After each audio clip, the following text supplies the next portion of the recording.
Before I begin, I want to tell you guys something. I mailed that angry cousin of mine a letter telling him to stop dressing like me. Those glasses he has, they're not even prescription. So technically, he's doing drugs. I bet he sells contact lenses in the back alleyways too. But you're not here to have me fuss about him. No. You're here for this. Castle Quest. Yeah, you remember Castle Quest, right? Well, if you don't remember it, good. I'd give you a hug and a kiss, but for the sake of a long walk and your sanity, I'm gonna stay right here. So the first thing you notice isn't the graphics, the gameplay, the music. No. It's the front cover and the misleading way it tells you this is gonna be a good game. Or wait, what the heck is this? A capeless Darth Vader? And why is he fighting a musketeer? Even if this made sense, the hero's still gonna die. D'Artagnan here only has the flimsiest spaghetti sword, whilst Vader has a big sword, a shield, and full armor. And who's that supposed to be? Princess Leia? And then you got, I don't know, Satan, Tattle, and Tail, just watching it all go down?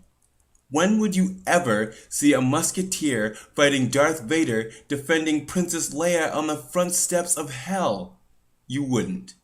And who's this supposed to be? Dobby, the house elf? Anyways, on the bottom left corner sits Nextsoft, the developer of this game. Ever heard of Nextsoft? Yeah, they made games like Faria, A World of Mystery and Danger, Ishido, The Way of the Stones, and Penguin Coon Wars. Classics. Well, its first release was in 1985 for home computers like the FM7, the Sharp X1, and PC-88.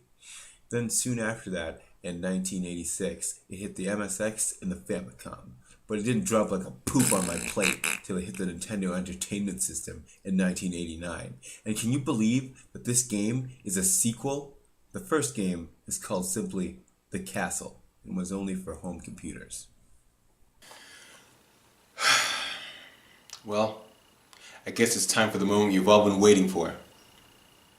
Let's pop this sucker in. Really sorry about this. Oh, fine, fall. Go ahead, take your flower too.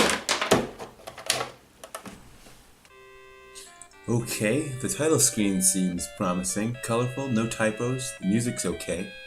But don't let that fool you. This game is oozing with butt butter. So after pressing start, we're greeted by a pimp? What? He's supposed to be... whatever. Alright, so the B button doesn't seem to do anything. Okay, so you jump with A. I'm glad one of the two main buttons on the controller actually work. But it's a little strange because you won't jump unless you're holding the A button, not just pressing it. If you press the button, all he does is just kind of fidget around a bit. Wow, Porthos can really fly. Look at this. Look at this. There's no way I can lose with a jumping ability like that. So each key has a color, and you can only go through doors of the same color as the key. If only Satan was smart enough to keep his house key under the doormat, he wouldn't have musketeers busting in all the time looking to place a footprint in his bum. So let's grab the first key and let's go in. Alright, the hit detection, as you can see, is a little bit off. I'm jumping and trying to get this item. You can see 1/3 of my body is in the item, and I'm still not getting it. Oh, but that all changes when you jump near the spikes. Okay, I'm gonna try to grab this blue key over here. Oh, yeah, I forgot. You're supposed to hold A. Come on. The controls are so stiff. Come on, just get it. The jumping is so delayed. So it's about the billionth time that you die on the first screen of the game that you realize, how come I haven't had any continues yet? How come there's no game overs? Well, it's because they start you with 50 lives. 50 lives. That's the most I've ever seen in any game ever. 50 lives to start with. That's ridiculous. What? How was I supposed to know that this shield-wielding turd burglar had an arrow to shoot? On the front cover, the knight's got a sword and a shield, not a shield and a bow. How do you even shoot a bow while holding a shield? You need 2 hands! So finally, I get the key. Jump over this dill hole one more time and leave him for dead. Okay. What? Okay, the music stopped. That's weird. So what you're supposed to be able to do is use the D-pad to scroll around the room before starting the next puzzle.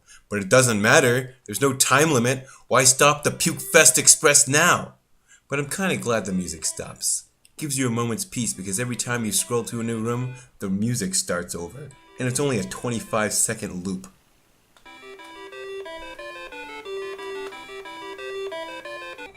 So let's go see what this guy's all about. Oh, great. He's a Richard. And we all know what Richard is long for. Alright, I'll just wait till you go by then. Oh, you suck! Alright, fine, I'll go in after you. Come on, just go this way, see what's over here. I just want to see what's on the other side. Oh, another door. Come on, come on. No, stomach! Panicked! This guy is way too fast for these delayed controls. You know, the death music in this game reminds me of the death music in Castlevania. Or maybe it reminds me of the map theme music in Super Ghouls and Ghosts. Those are both really hard games and you die a lot and you end up hearing that music. But at least those are good games unlike this one! This game gets a perfect 10 on the bum-ometer and can only offer you two things. A massive headache or a new appreciation for your great-grandmother's snoring. Okay, I'm gonna just wait for you this time. There we go, jump over him. Alright, let's just get this door open. I don't have a key! Come on, no, please, no. Why? Gonna try to grab this potion here, but guess what? Once again, you die from the side of a spike. That's like if you went camping and you stood on some tent spikes that are lying like this, and all of a sudden, my foot! No, that's a problem I have with many games. If there's spikes laying horizontally, you're not gonna get hurt. They're laying horizontally. The spike is here. The point is here. This isn't gonna hurt you. What's with all these games like this? Except for Sonic. He knows what's up. Once again, I'd like to reiterate the hit detection on items. Watch, I sailed right through the item.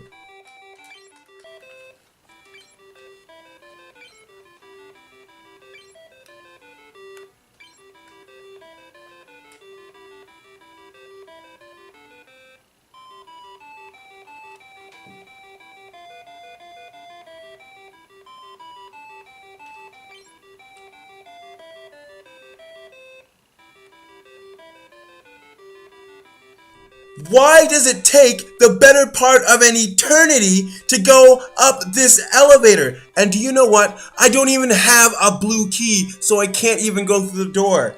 And let me remind you, this is only the third room of the game. What am I supposed to do here? I can't go back down the elevator? What are you gonna do? Jump down the shaft and commit suicide? So we're gonna come down here and get this blue key. Maybe I'll go up there and get that gold one too. Oh, what? Just barely pinched my cheek!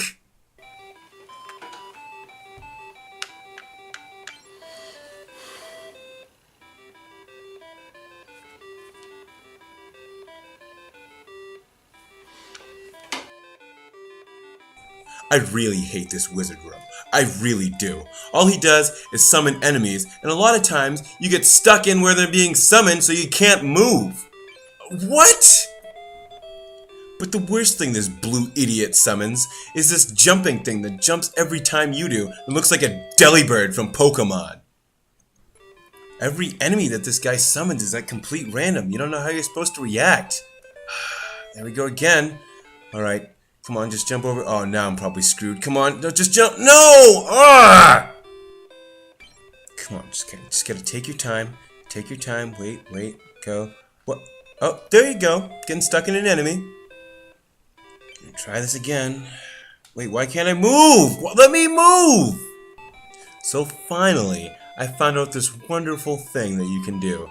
You can push these blocks. Oh, gotta watch out, make sure you don't shoot through it. But you can kill these enemies with these blocks. This barrel room is the skid stain on the toilet of life. All you do is die, and die, and die and die. Like, how do they expect you to jump through such a small area on a conveyor belt with obstacles coming at you? So finally, somewhere around my 96th birthday, I make it over the barrel. But guess what? All the doors in this room are pink, which means I have to go find a pink key to do anything with this room!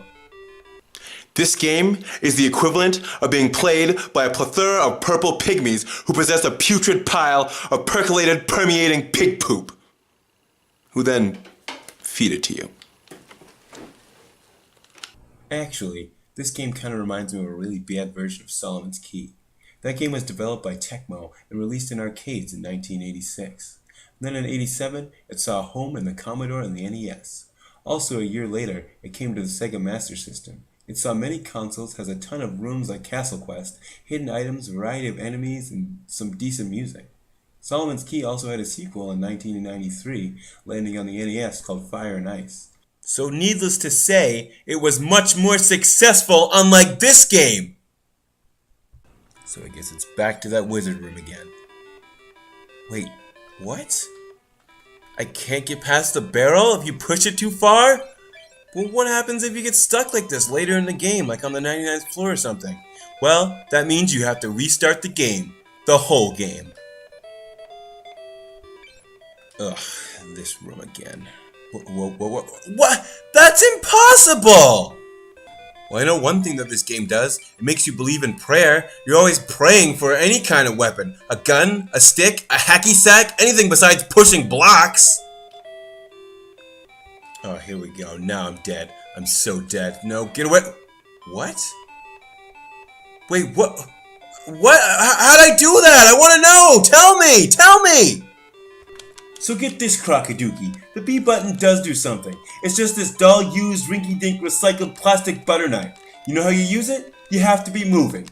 Now, normally in most games I wouldn't have a problem with this, but the issue is everything moves at the same speed. You can't sit there and wait for an enemy because you can't attack while standing still. Or you just get shot in the face by their stupid shield bows. And the game doesn't tell you. Some enemies can't be killed with a sword.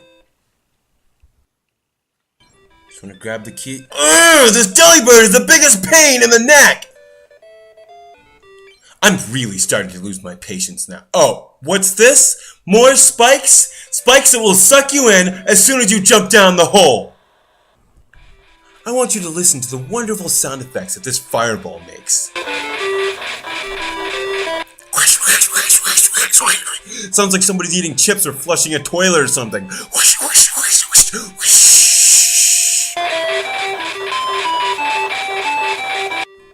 This game is crap. This game is garbage. This game really classifies as a where the heck do I go kind of game. And I've heard that there's a map for it. It came with a booklet when you bought the game. But I lost that a long time ago, and I don't have the time to look up that kind of bullcrap only to maybe beat this game. Like, look at this. There's nowhere to go. There's no place to go. So, you just run around until you're out of lives. Till you're dead.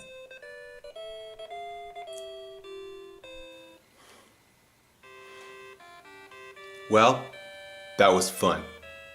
I had a blast. Look at it. Just look at it. Look at this game right now.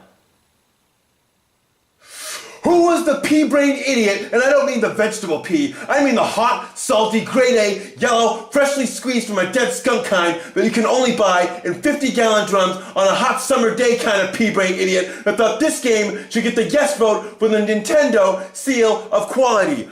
Quality! Quality! My angry cousin said it the best when he said, and I quote, "What were they thinking?" And you know what the answer is? They weren't. They weren't thinking. With crappy hitboxes, poor art, stiff controls, monotonous music, and no clue as what to do or where to go, this might be one of the worst games I have in my NES collection.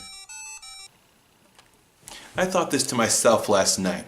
I said, "Self, there's only one place that this game could ever be besides the fiery pits of whence it came."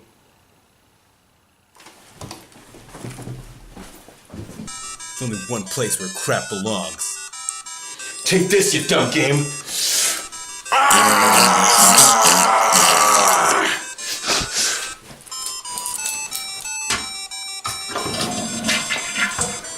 Always make sure you leave the seat down.